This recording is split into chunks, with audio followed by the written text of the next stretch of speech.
কোনো যদি কিন্তু তবে ছাড়া আল্লাহর আদেশের সামনে নিজেকে উজাড় করে দেওয়ার নাম হচ্ছে ইসলাম। আল্লাহর আদেশের সামনে কোনো যদি কিংবা ছাড়া নিজেকে সাবমিট করা, এই সাবমিসিভ অ্যাটিটিউডের নাম কি সবাই বলুন তো?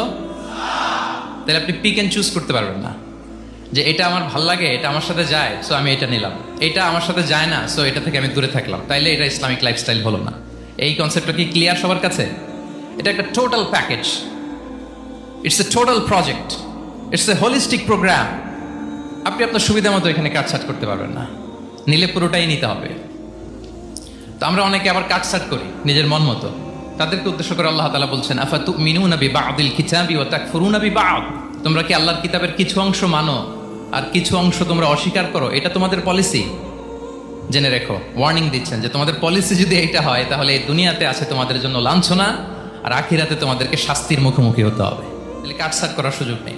আমরা যেটা করি, নামাজ, রোজা, হজ, জাকাতের মতো এই যে আনুষ্ঠানিক ইবাদতগুলো, এগুলোতে আমরা ইসলামকে খুব মানি, ইসলামের অনুশাসন মানি।